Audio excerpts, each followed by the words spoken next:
Hi Video Diary.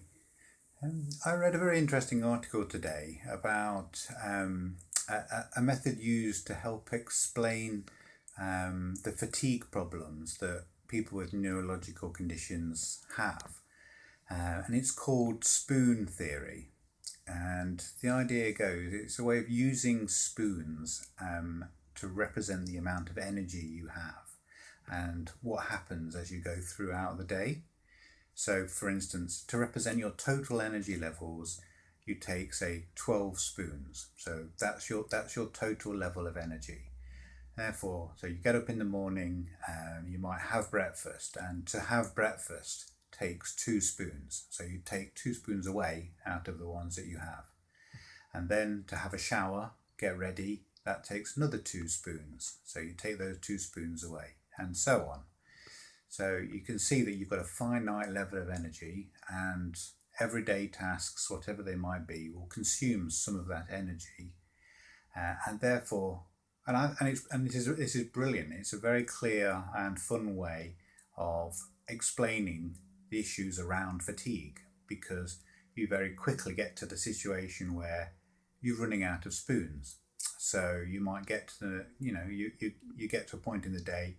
And if you use up all your spoons on any particular task, that's when you essentially you crash, and you need to, as I put it, I need to turn myself off for a period of time. So when I run out of energy, I get that, and I nap during the day, and to try and replenish my spoon level. You see what I mean? So I might have a nap after lunch to give me enough energy to give me more spoons for the afternoon. But also it means that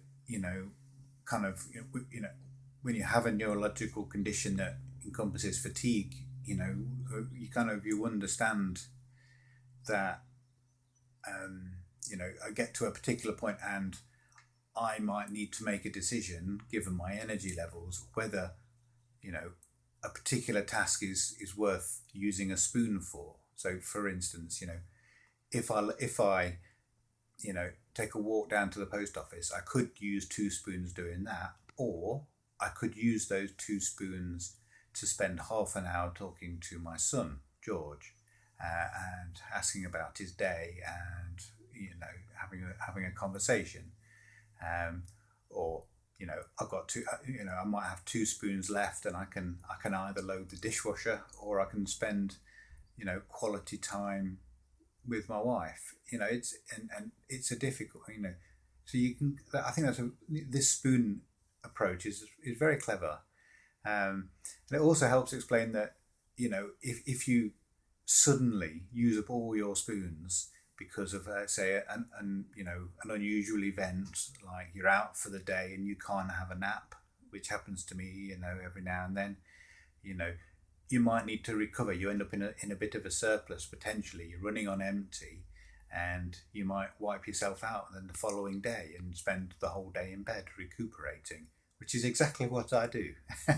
So that's brilliant. So it's called spoon theory, and so there's a lot of information out there. So I saw it's on the BBC News website today. So I thought I'd share that. It's brilliant.